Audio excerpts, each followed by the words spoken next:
रोहित, तुम मेरे बेटे नहीं हो सकते। तुमने आज मेरी इज्जत डुबा दी। तुमने एक बार भी नहीं सोचा मेरे बारे में, भाई के बारे में, अपनी माँ के बारे में। पर पापा मैंने किया क्या है? क्या किया है तुमने? खट्टी मीठी कहानियाँ। भीमपुर नाम के एक छोटे से शहर में अजय और उसका परिवार साथ मिलकर रहते थे। अजय एक बिजनेसमैन था। अजय का बड़ा बेटा राहुल ग्रेजुएशन का आखिरी पेपर दे रहा था और उसका छोटा बेटा इस बार 12वीं का एग्जाम देने वाला था। रोहित, तेरे कल से एग्जाम स्टार्ट हो जाएंगे और तू पढ़ भी नहीं रहा है। फेल होना चाहता है क्या? आगे क्या करेगा अपनी लाइफ में, कुछ सोचा है? अरे भैया, आप क्यों टेंशन ले रहे हो? मैं कर दूंगा। आप अपने एग्जाम की टेंशन लो, मेरी नहीं। देखना, मैं तो एक दिन बड़ा आदमी बनूंगा। हाँ जरूर महाराजा जी, बिना पढ़े लिखे आप इस देश के राजा बनेंगे और हम पढ़े लिखे होंगे आपके गुलाम। हाँ भैया, उड़ा लो मजाक आप। मैं तो चला सोने, और भी सपने देखने हैं पर उन्हें पूरा भी करना है। आप तो बस पढ़ाई करो और एग्जाम्स दो। दोनों भाइयों के एग्जाम्स खत्म हो जाते हैं और राहुल का रिजल्ट निकलता है। राहुल खुश होकर घर आता है तो अजय राहुल से पूछता है, बेटा राहुल, रिजल्ट आ गया तुम्हारा? कितने नंबर आए तुम्हारे? पापा, मैंने यूनिवर्सिटी में टॉप किया है और आपको पता है, हमारी कॉन्वोकेशन में आपको और मॉम को बुलाया भी गया है। जब मुझे प्राइज मिलेगा और मेडल मिलेगा तब आप लोगों को स्टेज पे आना होगा और कुछ लाइंस बोलनी होंगी। आप लोग तैयार हो जाइए। और पापा, छोटा कहाँ है? वाह बेटे वाह, आज तुमने मेरा नाम रोशन कर दिया और मुझे गर्व है तुम पर। छोटे की तो मत ही पूछो, अपने सपने में खोए हुए होंगे। जब से एग्जाम खत्म हुए हैं कोई टेंशन ही नहीं है कि कहीं फॉर्म भर ले ग्रेजुएशन का, कुछ पता कर ले। आगे लाइफ में क्या करना है कुछ मतलब नहीं। साहबजादे बस सपने देखते रहते हैं, पड़े होंगे अपने रूम में। रोहित, छोटे कहाँ है? देखो, तुम्हारे भाई ने यूनिवर्सिटी में टॉप किया है। तेरा रिजल्ट कब आएगा भाई? अरे वाह भैया, कंग्रेचुलेशंस। मेरा रिजल्ट तो बस एक हफ्ते बाद आने वाला है।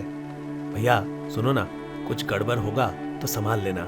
और मैं सोच रहा हूँ यहीं कहीं लोकल कॉलेज से बीए कर लेता हूँ ग्रेजुएशन में। तुम पापा से कह दो ना। राहुल टॉप करने के बाद एक मल्टीनेशनल कंपनी में इंजीनियर के पोस्ट पे काम करता है और रोहित किसी तरह ग्रेजुएशन खत्म करके घर पर ही पड़ा रहता है। एक दिन सारे लोग खाने की टेबल पर बैठे थे। तभी मंजू कहती है, रोहित, तुम इतने बड़े हो गए हो, कुछ तो सोचो। आखिर कब तक तुम्हारे पापा और तुम्हारे भाई तुम्हें खिलाते रहेंगे? अब तुम भी तो जॉब करो, कहीं मेहनत करो, या आगे पढ़ना चाहते हो तो पढ़ ही लो, पर कुछ तो करो। यह निकम्मा है, यह कुछ नहीं करेगा। इसे तो मुफ्त की खाने की आदत जो लग गई है। बैठे बैठे घर पे खाना मिल रहा है। बाप बिजनेसमैन, भाई इतनी बड़ी कंपनी में इंजीनियर, और ये हमारे घर के निकम्मे जिनको बस हराम का खाने को मिल जाए और मुफ्तखोरी में सारे काम हो जाएं। नहीं पापा, ऐसा नहीं है। मैंने सोचा है मुझे क्या करना है। आज मैं भैया से बात भी करने वाला था। आप पूछो भैया से। हाँ पापा, आप छोड़ो ना, कर लेगा छोटा कुछ ना कुछ, परेशान मत हो। रोहित अपने भाई से कुछ पैसे उधार लेकर एक मोमोज के ठेले में इन्वेस्ट कर देता है, पर किसी को कुछ बताता नहीं है। कुछ दिनों बाद अजय रोहित को उस ठेले पे मोमोज बेचता हुआ देख लेता है और घर आकर रोहित का इंतजार करता है। रोहित के आते ही अजय रोहित को आवाज लगाता है, रोहित, तुम मेरे बेटे नहीं हो सकते। तुमने आज मेरी इज्जत डुबा दी। तुमने एक बार भी नहीं सोचा मेरे बारे में, भाई के बारे में, अपनी माँ के बारे में। पर पापा, मैंने किया क्या है? क्या किया है तुमने? अब ये भी मुझसे पूछ रहे हो? मैं इतना बड़ा बिजनेसमैन, तुम्हारा भाई इतनी बड़ी कंपनी में मैनेजर, और तुमने बिना कुछ सोचे मोमोज का ठेला लगा लिया। मैं किसी को मुंह नहीं दिखा सकता। मंजू, क्या किया तुम्हारे लड़के ने, देखो। अरे रोहित, तू निकम्मा तो था ही, पर तू इतना बेशर्म होगा मुझे पता नहीं था। आज तूने पूरे घर की इज्जत मिट्टी में मिला दी। अरे तुझसे कुछ नहीं हो रहा था तो तू अपने पापा से कह देता, हम तेरे लिए एक बिजनेस खोल देते। अब क्या इज्जत रह जाएगी हमारी समाज में। पर माँ, ऐसा कुछ नहीं होता।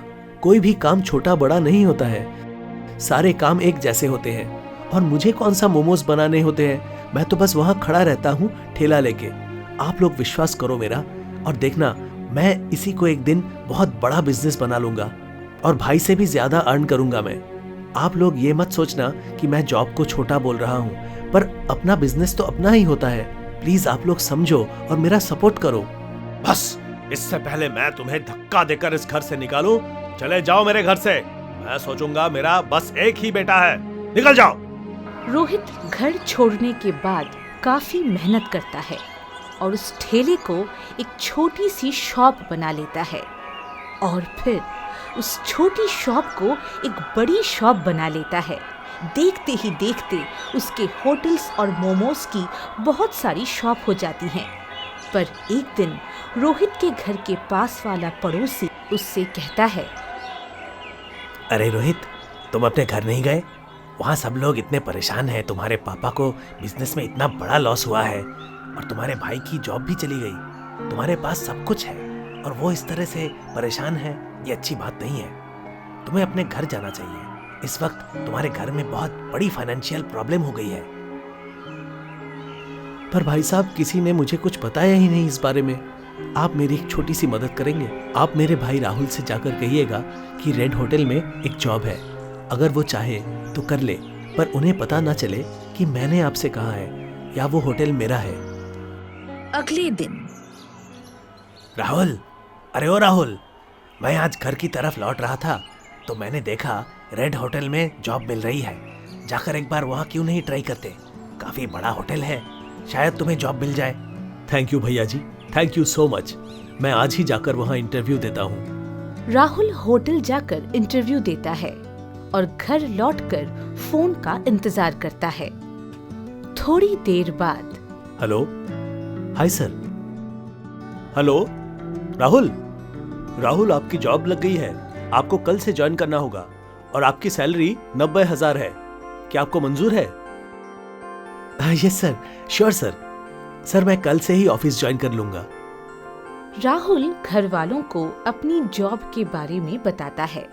सब खुश हो जाते हैं और राहुल पड़ोसी से कहता है, भैया जी, मेरी जॉब लग गई, थैंक यू। आप अगर नहीं होते तो मैं ऐसे ही परेशान रहता।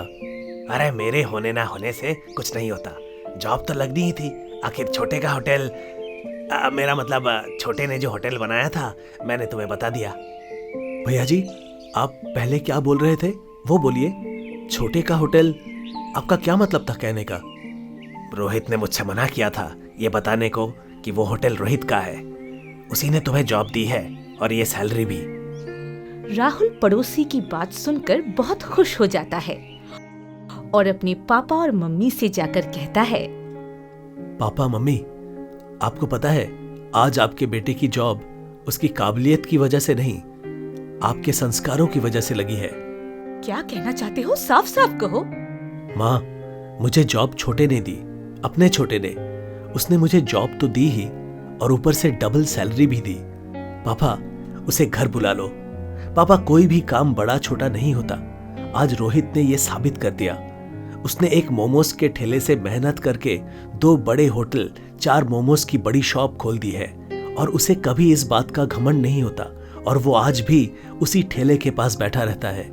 अजय और मंजू को अपनी गलतियों का एहसास हो जाता है और तीनों लोग रोहित के पास जाकर उससे कहते हैं, रोहित, मुझे माफ कर दो।